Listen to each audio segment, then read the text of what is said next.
बिस्मिल्लाहिर्रहमानिर्रहीम। अस्सलाम वालेकुम।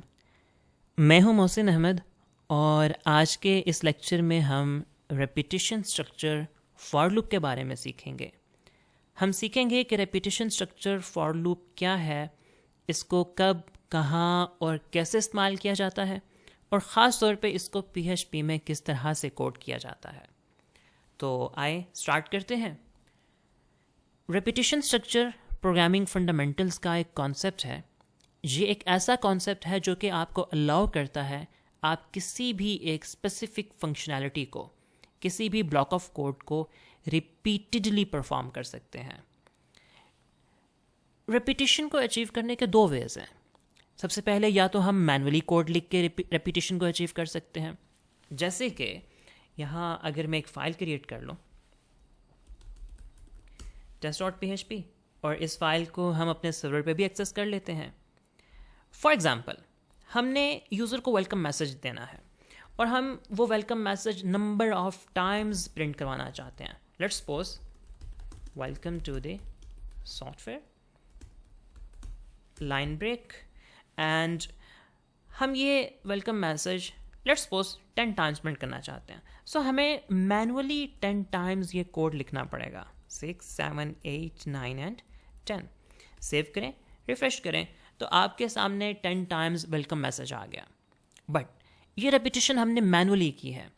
हम इस रेपिटिशन को ऑटोमेट कर सकते हैं और ऑटोमेट करते हैं क्योंकि ये तो एक सिंपल सी एग्जांपल है कि इसमें हमने 10 टाइम्स कॉपी कर दिया। लेट्स सपोज अगर हमें 100 टाइम्स चाहिए तो हमें ये 100 टाइम्स कॉपी करना पड़ेगा, 20, 30, 40 and 100। Save and refresh. So अब 100 टाइम्स हमें कोड लिखना पड़ा, जो कि एक हेक्टिक जॉब है। एक हेक्टिक जॉब भी है और इससे फाइल का साइज भी इंक्रीज होता है और इससे फाइल अच्छे से ऑर्गेनाइज भी नहीं हो पाते। सो हम इस मैनुअल रेपिटिशन को अवॉइड करते हैं और जहाँ भी हमें रेपिटिशन चाहिए, चाहे वो रेपिटिशन सिंगल स्टेटमेंट की हो या मल्टीपल स्टेटमेंट का जो ब्लॉक है उस ब्लॉक की रेपिटिशन हो, ये रेपिटिशन हम ऑटोमेट करते हैं। और इस रेपिटिशन को अचीव करने के लिए प्रोग्रामिंग में हमारे पास दो कॉन्सेप्ट्स या दो टूल्स एग्जिस्ट करते हैं। एक टूल को हम कहते हैं लूप और दूसरे टूल को हम कहते हैं रिकर्सिव फंक्शन। रिकर्सिव फंक्शंस को तो अभी हम नहीं देखेंगे क्योंकि उससे पहले फिर हमें फंक्शंस को पढ़ना होगा। फंक्शंस पढ़ने के बाद फिर हम देख सकते हैं कि रिकर्जन या रिकर्सिव फंक्शंस क्या होते हैं। सो उसको अभी के लिए हम पॉज कर देते हैं, बट लूप्स को हम पढ़ेंगे। लूप्स एक टूल है, लूप्स एक कॉन्सेप्ट है प्रोग्रामिंग फंडामेंटल्स का, जो कि आपको हेल्प आउट करता है रेपिटिशन स्ट्रक्चर को अचीव करने में। हमारे पास 3 से 4 तरह के लूप्स एग्जिस्ट करते हैं: for loop, while loop, do while loop and for each loop. ये 4 टाइप्स के लूप्स हैं जो कि PHP में एग्जिस्ट करते हैं। सो आए देखते हैं कि फॉर लूप क्या है और फॉर लूप के थ्रू किस तरह से रेपिटिशन को अचीव किया जाता है। हम यहाँ एक फाइल क्रिएट कर लेते हैं। Let's suppose we are going to study the loops and for loop dot PHP। हम इस फाइल को सर्वर पे भी एक्सेस कर लेते हैं।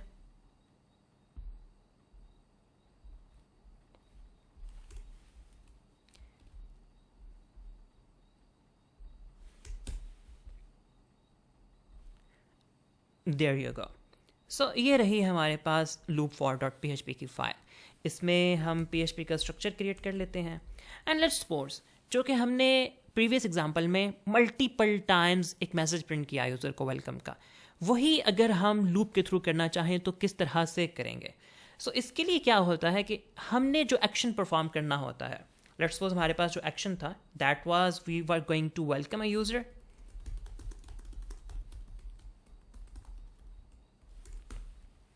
वेलकम टू द सॉफ्टवेयर, ये हमारा एक्शन है। इस एक्शन को हम लूप में रैप कर देंगे। फॉर लूप जो है उसके 2 पार्ट्स होते हैं। जिस तरह हमने इफ़ कंडीशन को देखा, स्विच स्टेटमेंट को देखा। इफ़ कंडीशन के भी 2 पार्ट्स थे, एक हेडर दूसरा बॉडी। हेडर में हम कंडीशन लिखते थे और बॉडी में हम उसके एग्जीक्यूशन लिखते थे। स्विच स्टेटमेंट में भी हमारे पास 2 पार्ट्स थे, एक हेडर और दूसरा बॉडी। हेडर में हम केसेस डिफाइन करते थे और बॉडी में उन केस की इंप्लीमेंटेशन लिखते थे। इसी तरह से फॉर लूप के भी 2 पार्ट हैं। फॉर लूप में सबसे पहले आता है हेडर, जिसमें हम कुछ डेफिनेशंस लिखते हैं और उसके बाद आती है फॉर लूप की बॉडी। बॉडी में हम इम्प्लीमेंटेशन लिखते हैं, यानी कि वो कोड, वो line of code, multiple lines of code, block of code जिसकी हमने एग्जीक्यूशन करनी है रिपीटेड नंबर ऑफ टाइम्स। तो फॉर लूप का स्ट्रक्चर क्या है?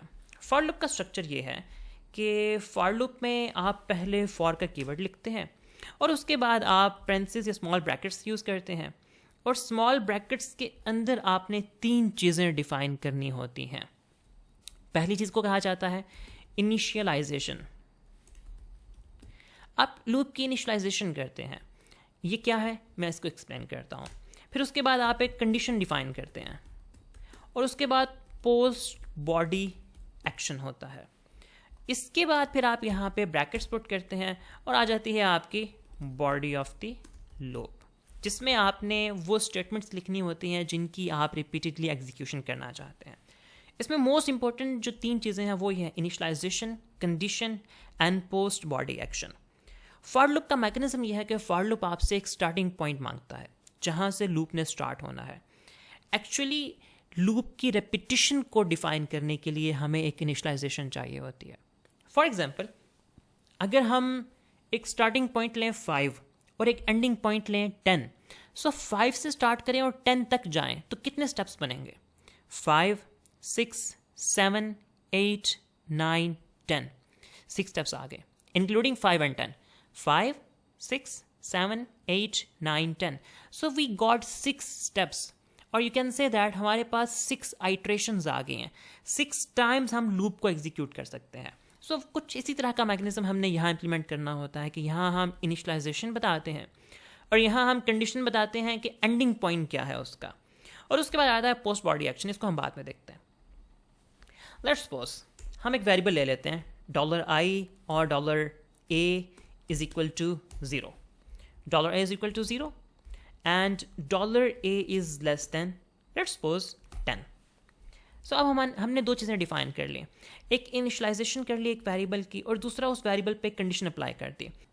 अब आपका ये लूप तब तक एग्जीक्यूट होता रहेगा जब तक ये कंडीशन ट्रू रहेगी। जैसे ही ये कंडीशन फॉल्स होगी आपका लूप टर्मिनेट हो जाएगा, और यू कैन से दैट जो एक्शन की रिपीटिशन हो रही थी वो रिपीटिशन होना स्टॉप हो जाएगी। सो इसको हम कहते हैं कि यहाँ हम स्टार्टिंग पॉइंट डिफाइन करते हैं और यहाँ सॉर्ट ऑफ हम एंडिंग पॉइंट डिफाइन करने की कोशिश करते हैं कि लूप को हम स्टार्ट कर रहे हैं 0 से और हम जा रहे हैं लेस देन 10 तक। सो इट मीन्स दैट 0, 1, 2, 3, 4, 5, 6, 7, 8, 9, सो ये टोटल 10 रेपिटेशंस आपको मिल जाएंगे, यानी कि इसके अंदर आप जो भी कोड लिखेंगे वो 10 टाइम्स एग्जीक्यूट होगा। सो अगर आप एक वेलकम मैसेज दे देते हैं तो वो वेलकम मैसेज 10 टाइम्स एग्जीक्यूट होगा। उसके बाद आता है post body action. Post body action क्या होता है कि लूप की इनिशियलाइजेशन हुई, कंडीशन सेटिस्फाई होगी, अगर कंडीशन सेटिस्फाई होगी तो फिर बॉडी की एग्जीक्यूशन हो जाएगी। जैसे कि हम यहाँ पे एक वेलकम मैसेज दे रहे हैं,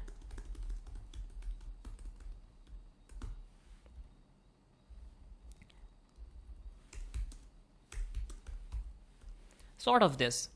सो अब इसका मैकेनिज्म क्या है? इसका मैकेनिज्म ये है कि इनिशियलाइजेशन हुआ एक वेरिएबल, कंडीशन सेटिस्फाई होगी, अगर कंडीशन सेटिस्फाई हो गई तो फिर हम लूप एग्जीक्यूशन की तरफ आ जाएंगे।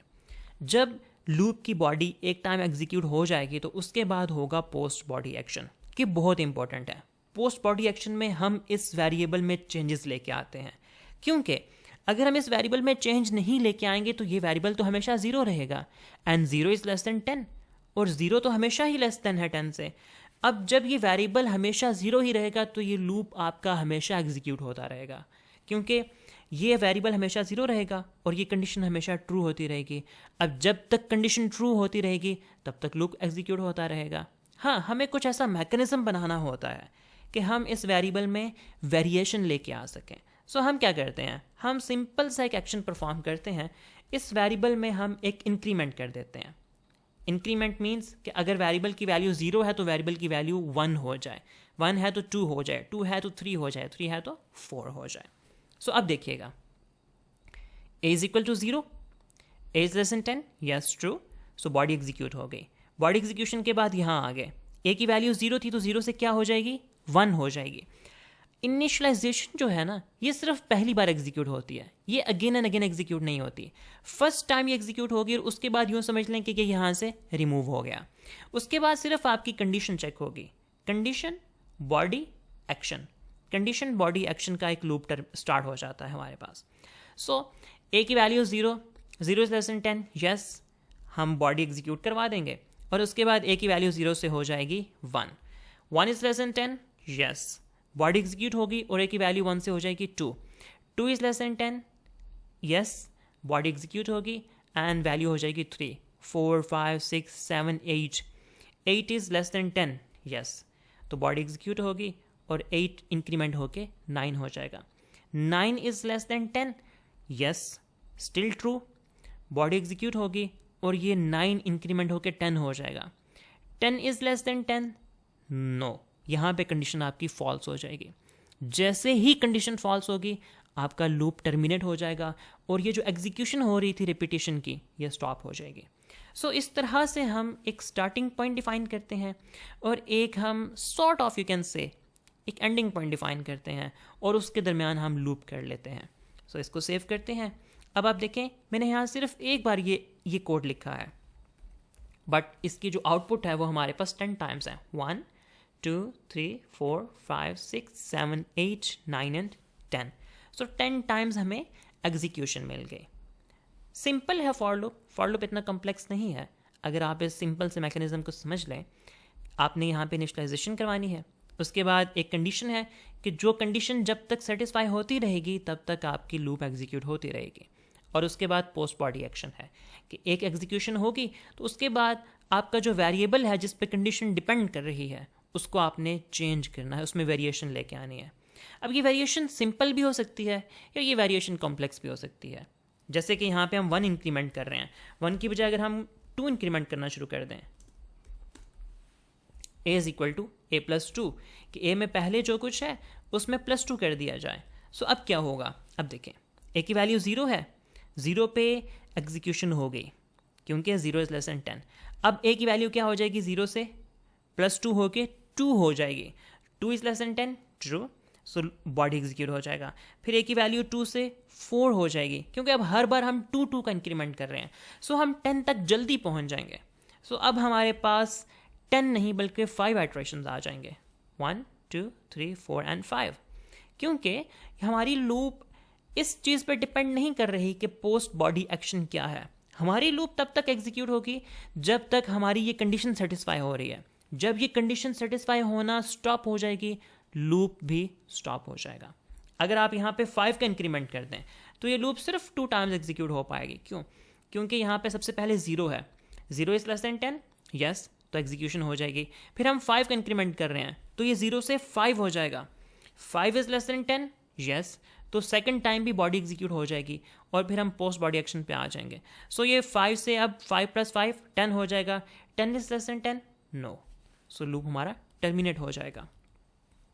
सो ये कोई हार्ड एंड फास्ट रूल नहीं है कि आपने प्लस प्लस करना है, +2 करना है, +5 करना है, ये आप पर डिपेंड करता है। एक्चुअली आपने नंबर ऑफ आइट्रेशंस कंट्रोल करनी है। आपको ये पता होना चाहिए कि आपको कितनी नंबर ऑफ आइट्रेशंस चाहिए। जब आपको ये पता हो कि कितनी नंबर ऑफ आइट्रेशंस चाहिए तो फिर आप उनको हैंडल कर सकते हैं। लेट्स सपोज मुझे सिर्फ 3 आइट्रेशंस चाहिए, सो मैं यहाँ लिख सकता हूँ 3 एंड मैं सिर्फ +1 कर सकता हूँ, समथिंग लाइक दिस। सो 0 से स्टार्ट होगा और लेस देन 3 तक जाएगा, यानी 0, 1 एंड 2।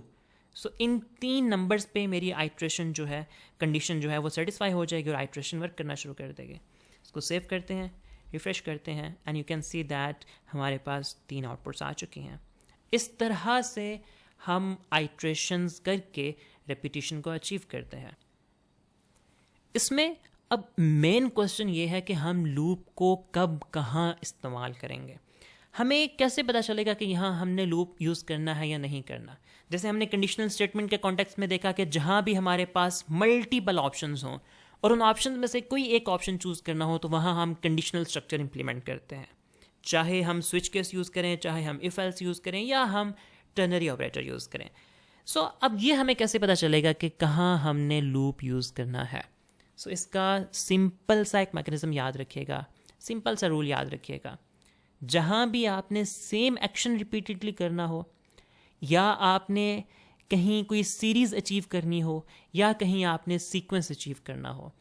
इन 3 टास्क्स में से किसी भी तरह का टास्क अगर आपने परफॉर्म करना है या कहीं आपको परफॉर्म करने का कहा जा रहा है तो वहाँ आप लूप यूज़ करेंगे।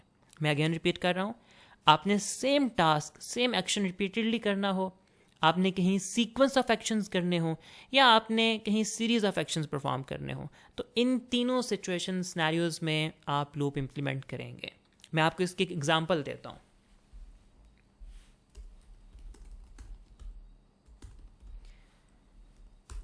लेट्स सपोज आप टेबल प्रिंट करवाना चाहते हैं स्क्रीन पे। जैसे कि हम टेबल लिखते हैं 2 into 1 is equal to 2, 2 times 1 is equal to 2, 2 times 2 is equal to 4,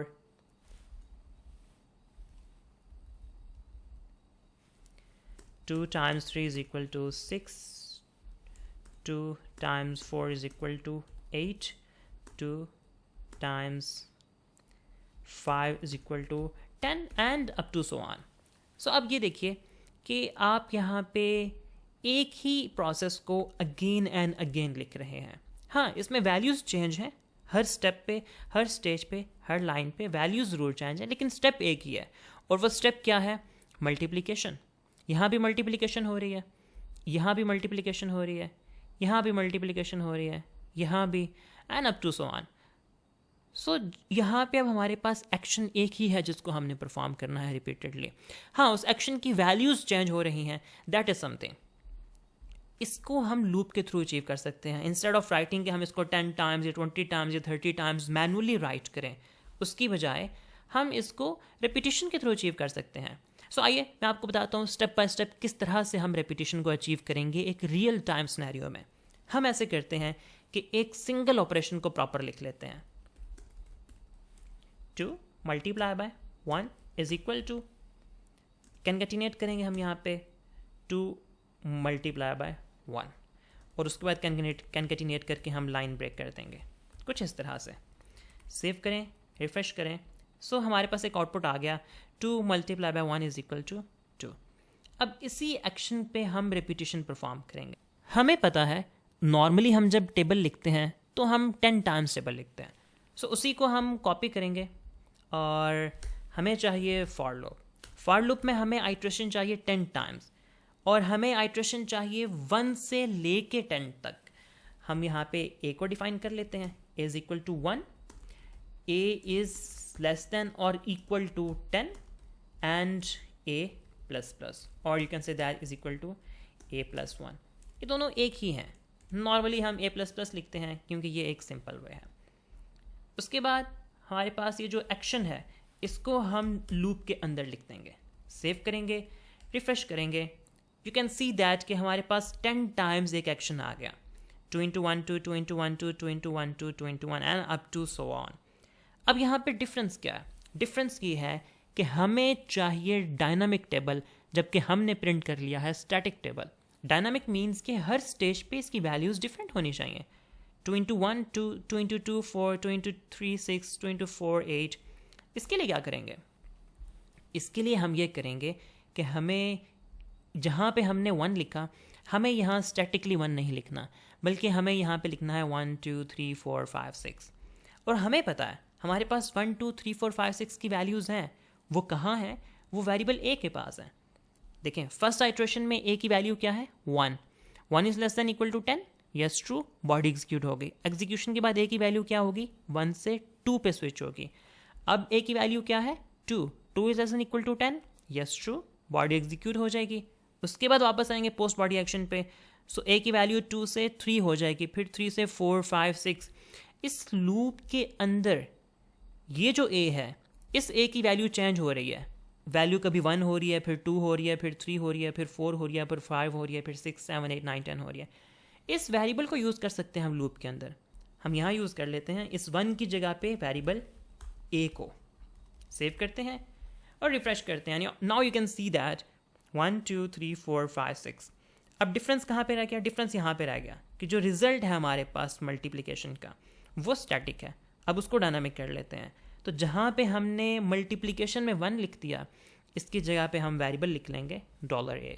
save करते हैं, रिफ्रेश करते हैं और अब आप देख सकते हैं कि हमारे पास 2 का टेबल 10 टाइम्स प्रिंट हो चुका है by using repetition structure for loop. इसका बेनिफिट ये है कि अब अगर हमें 20 तक भी टेबल चाहिए तो जस्ट हमने अपने काउंटर को चेंज करना है। इसको सेव करेंगे, रिफ्रेश करेंगे, अब आपके सामने 20 तक टेबल आ गया and up to so on. आप इसको इंक्रीज भी कर सकते हैं, इसको डिक्रीज भी कर सकते हैं। ये एक बहुत ही बेसिक, बहुत ही लो लेवल की एग्जांपल थी, बट इससे अच्छे से आप फॉर लूप को समझ सकते हैं कि फॉर लूप या रेपिटेशन स्ट्रक्चर किस तरह कब कहाँ यूज़ किया जाता है और PHP में उसको किस तरह से इम्प्लीमेंट किया जाता है। फॉर लूप के हवाले से अगर आपके जहन में कोई कन्फ्यूजन है या कोई बात समझ नहीं आई तो आप कमेंट्स में पूछ सकते हैं। आज के लिए इतना ही, इंशाल्लाह मिलते हैं नेक्स्ट लेक्चर में। तब तक के लिए अल्लाह हाफिज़।